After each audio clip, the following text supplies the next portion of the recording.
Hello everyone, good morning to all of you on behalf of me.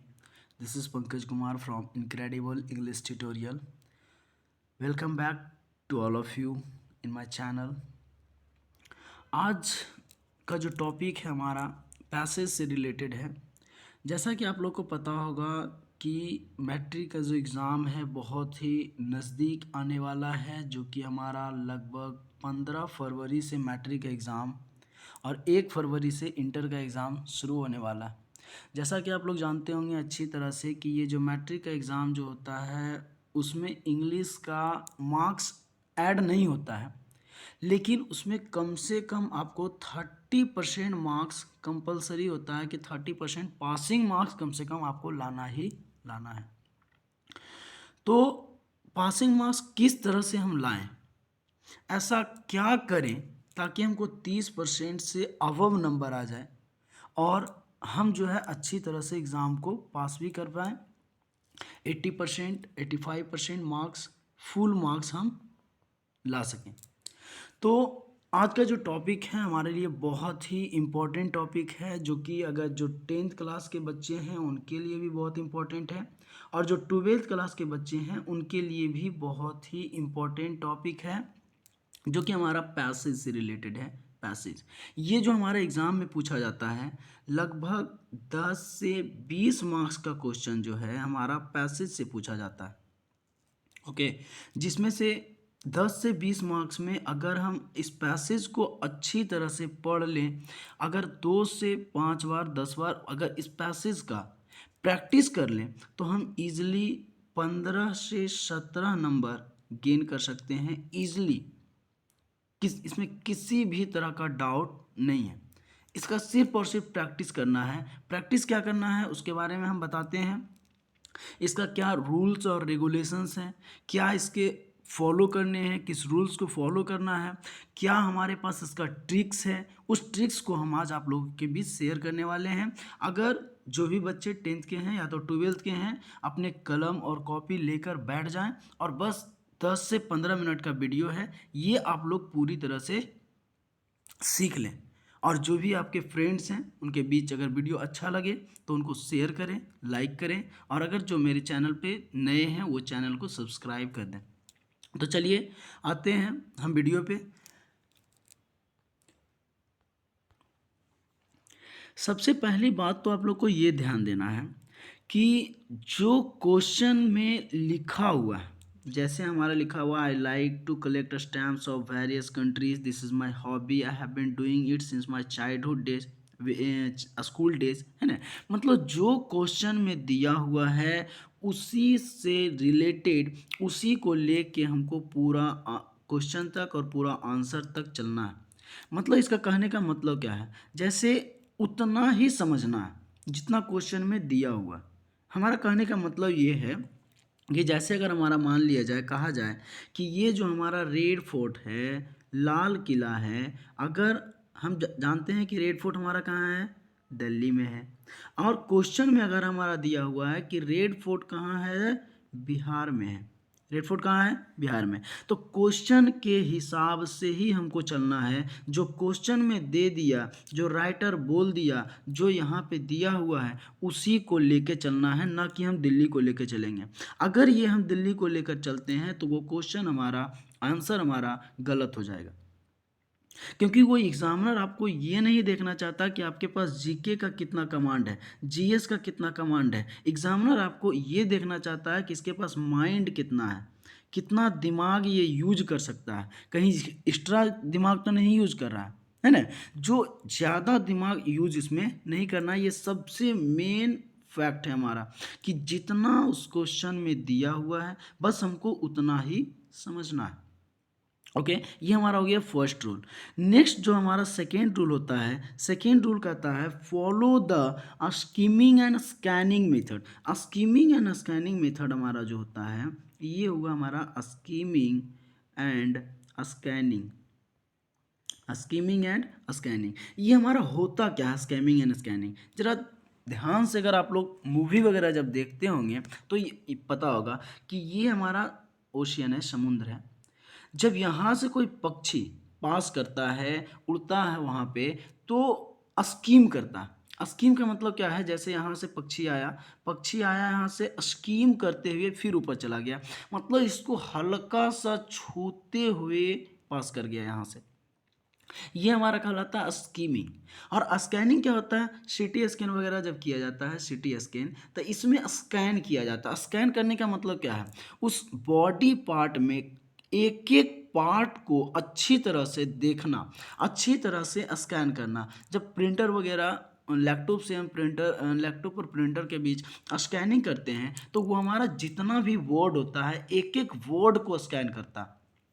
मतलब उस question में क्या दिया हुआ है उसको पूरी तरह से स्कैन करना हमारा स्कैनिंग मेथड कहलाता है, और उस क्वेश्चन को छू कर सिर्फ निकल जाना ये हमारा स्कीमिंग मेथड कहलाता है। तो ये हमारा जो सबसे इम्पोर्टेंट मेन जो टॉपिक है, जो दूसरा ट्रिक है स्कीमिंग एंड स्कैनिंग मेथड का, बहुत ही इम्पोर्टेंट ट्रिक है, और ये जो आपको बहुत ही ज़्यादा टाइम को आपको बचाएगा, ये टाइम वेस्ट नहीं होने देगा। अब इस प्रोसेस को फॉलो करने के लिए हमको सबसे पहला क्या फॉलो करना है, उसको फॉलो करने के लिए हमें सबसे पहले क्वेश्चन को कमांड करना है। हमारा क्वेश्चन क्या दिया हुआ है उस क्वेश्चन को पढ़ना है। क्वेश्चन पढ़ने से हमारा पता चल जाएगा कि इसको स्कीम करना है कि स्कैन करना है। ओके, जब क्वेश्चन को हम पढ़ेंगे तो उसमें हमको पता चल जाएगा क्वेश्चन में हमारा पूछा क्या जा रहा है और क्वेश्चन हमारा आंसर देना क्या है। इसमें लगभग 4 क्वेश्चन अगर दिया हुआ है तो 4 क्वेश्चन में 2 क्वेश्चन ऐसा होगा जिसको स्कीम करके हम निकल सकते हैं, और 2 क्वेश्चन हमारा ऐसा होगा जिसको स्कैन करना पड़ेगा। उसको पूरी तरह से पार्ट पार्ट स्कैन करके हमको पता करना है कि इसका आंसर कौन सा होने वाला है। हम अभी आपको जो है कि क्वेश्चन करवा के बताएंगे कि किसका स्कीम करना है और किसको स्कैन करना है। तो चलिए हम क्वेश्चन को पढ़ते हैं। What is the writer's hobby. Second question है how does he collect the stamps. Third question हमारा क्या कह रहा है, how does he arrange the stamps. Fourth question what is philately. What is philately. ये क्वेश्चन पढ़ने का तरीका जो है लगभग क्या होता है कि जितने भी सारे होते हैं, सबसे पहले स्टार्ट क्या करते हैं, हमारा पैसेज को पढ़ना। जैसे ये हमारा पैसेज है, पैसेज को पढ़ने में टाइम वेस्ट कर दिया, पैसेज समझ में नहीं आया, एक बार पढ़ा, 2 बार पढ़ा, 3 बार पढ़ा, 4 बार पढ़ा समझते समझते हो गया टाइम हमारा लैप्स कर गया, टाइम हमारा पास कर गया। तो टाइम हमको पास नहीं करना है। जितना आप क्वेश्चन ये पैसेज पढ़ने में टाइम वेस्ट कर रहे हैं, उतना हम पैसेज को ना पढ़ के हम किसको पढ़ेंगे, क्वेश्चन। अगर 2 से 3 बार हम क्वेश्चन को ही पढ़ लेते हैं तो ये हमारा टाइम को बचा देगा और हमें ये पता कर देगा, बता देगा कि इसको हमको स्कीम करना है कि स्कैन करना है। जैसे अगर हमारा क्वेश्चन दिया हुआ है, मान लिया जाए कोई ईयर दिया हुआ है, तो ईयर दिया हुआ मान लिया जाए हमारा 2021 है, 1995 है, 1885 है, किसी का जन्म हुआ 1885 में, किसी का मृत्यु हो गया 1990 में, तो ये हमारा बर्थ और डेथ हमारा दिया हुआ है। तो अब यह क्वेश्चन हम देख लिए कि वेन वॉज ही बॉर्न या वेन वॉज ही डेथ। तो बॉर्न और डेथ हमको पता है कि जब भी वो डेथ होगा, जब भी वो बॉर्न होगा, तो किसी ना किसी ईयर में ही बॉर्न होगा। तो हम ये थोड़ा सा दिमाग लगा लिए कि बॉर्न होगा या तो डेथ होगा किसी ना किसी ईयर में। अब क्वेश्चन को हम पढ़ लिए, अब जाके हम पैसेज में देखेंगे कि 1885, 1990, मतलब ईयर कहाँ पे लिखा हुआ। जैसे ही हम ईयर देख लिए, हमको पूरा पैसेज पढ़ने का ज़रूरत नहीं है, हम डायरेक्ट ईयर देखें, वहाँ पे टिक मार दिए, हल्का सा पढ़ लिए उसको कि बॉर्न है कि डेथ है। अगर बॉर्न रहा तो ये, डेथ रहा तो ये, इस तरह से हम कर देंगे। तो ये हुआ हमारा स्कीमिंग प्रोसेस। वो स्कीम कर लिए, मतलब छूते हुए उस क्वेश्चन को हम निकल गए, उस पैसेज को हम छूते हुए निकल गए। अब स्कैनिंग करना है। जैसे स्कैनिंग क्या करना है, जैसे हमारा सेकंड क्वेश्चन दिया हुआ how does he collect the stamps, मतलब वो किस तरह से स्टैम्प्स को कलेक्ट करता था। स्टैम्प का मतलब होता है हमारा टिकट, जो पोस्ट ऑफिस के द्वारा जो टिकट निकलता है उसको हम कहते हैं स्टैम्प्स। अब आइए हम क्वेश्चन पे आते हैं। हमारा फर्स्ट क्वेश्चन क्या है, what is the writer's hobby. जरा देखिए यहाँ पे हमारा क्या कह रहा है ये, what is the writer's hobby. I like to collect stamps of various countries. यहाँ राइटर कहता है मुझे जो है अलग अलग देशों का टिकट कलेक्ट करना बहुत ही पसंद था। मतलब वो राइटर क्या, आई यहाँ किसके लिए यूज किया गया है, राइटर के लिए आया है। ये जो यहाँ राइटर जो लिख रहा है, जो बोल रहे हैं, वो राइटर के लिए हम आई का यूज किए हैं। ये आई जो है आया है, ये इनका काम क्या था कि वेरियस कंट्रीज का जो है स्टैम्प को कलेक्ट करने का काम करते थे।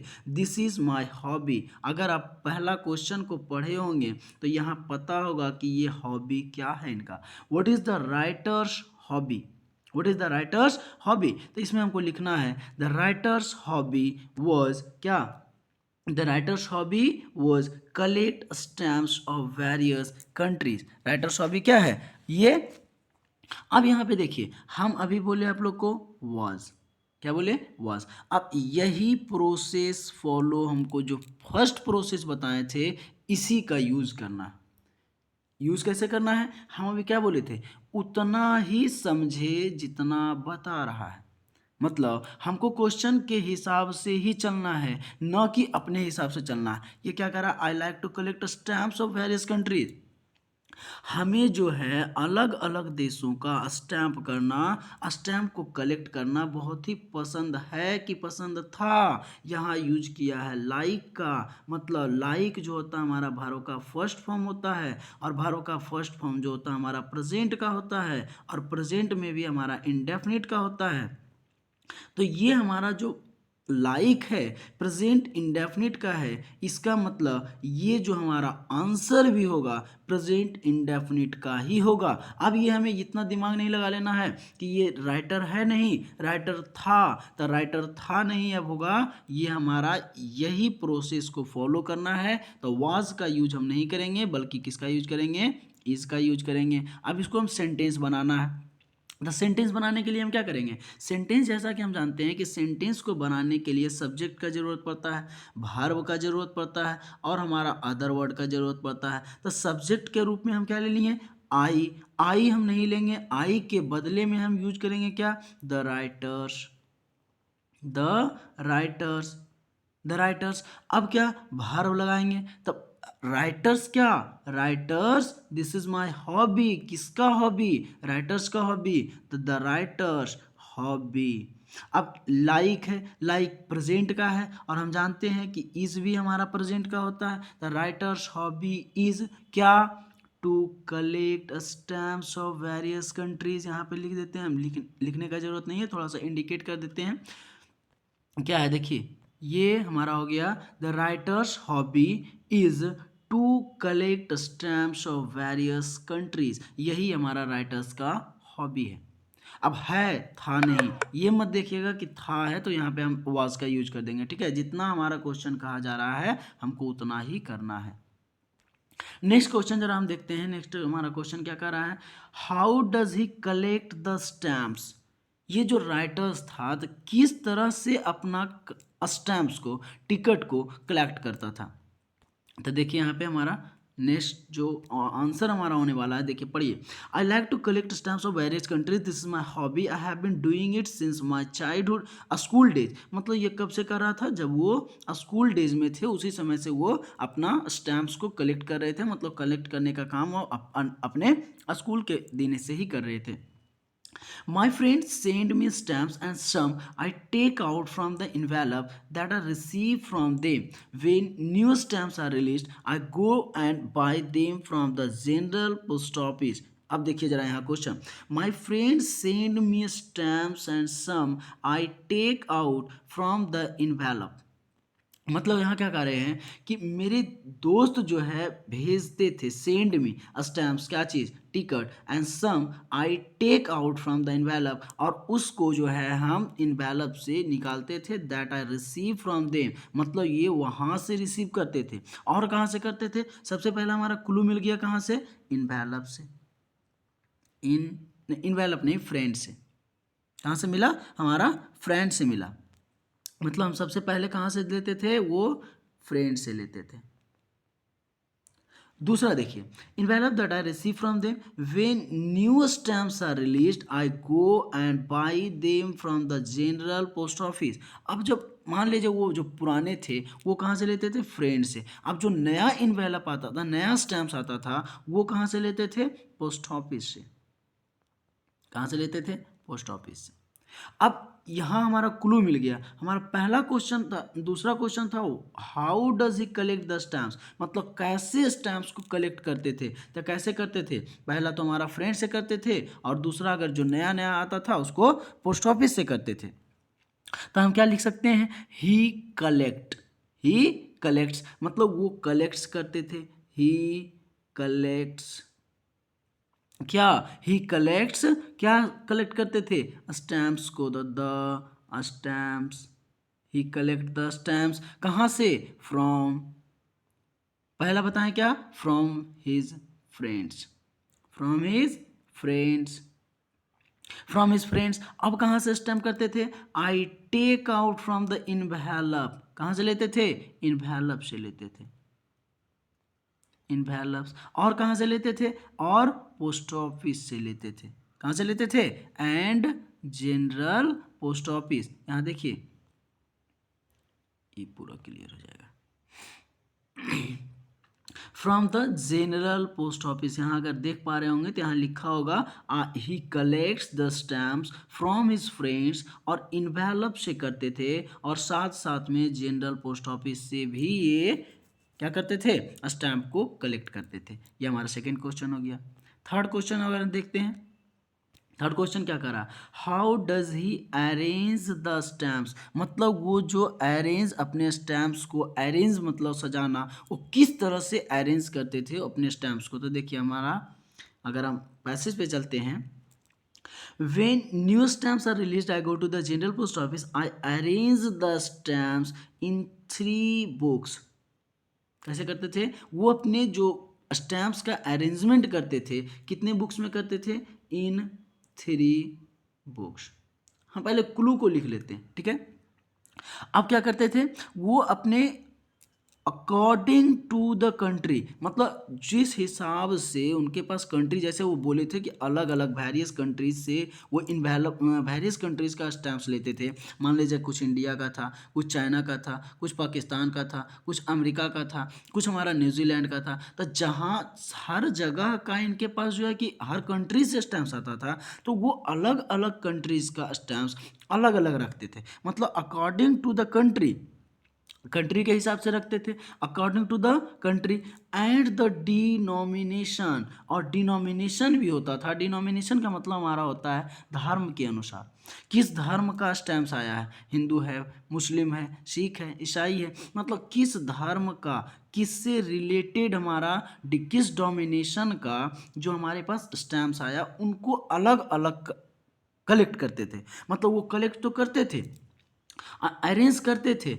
लेकिन कैसे, सबसे पहले तो वो अरेंज करते थे स्टैम्प्स इन 3 बुक्स, 3 बुक में अरेंज करते थे। तो 3 बुक में कैसे करते थे, अकॉर्डिंग टू हिज कंट्री, अपने कंट्री के अनुसार करते थे, एंड द डिनोमिनेशन, और अपने डिनोमिनेशन के अनुसार, धर्म के अनुसार जो कलेक्ट करते थे। हम तो क्या लिख सकते हैं, ही अरेंज, ही अरेंज, ही अरेंज क्या करते थे, द स्टैम्प्स, अरेंज क्या करते थे, स्टैम्प्स। अभी हम क्या बताए थे, किसी भी सेंटेंस को बनाने के लिए सब्जेक्ट चाहिए, हमारा सब्जेक्ट ही है, वर्ब चाहिए, अरेंज है, अदर वर्ड चाहिए, तो अदर वर्ड हम लिख रहे हैं, ही अरेंज द स्टैम्प्स। अब स्टैम्प्स करते थे कहाँ, इन 3 बुक्स, लिख नहीं रहे हैं, समझा रहे हैं, दिखा रहे हैं कि ये कहाँ करते थे, इन 3 बुक्स। कैसे करते थे, according to the country and the denomination, and the denomination, ये हमारे पास अकॉर्डिंग टू द कंट्री करते थे और डिनोमिनेशन करते थे।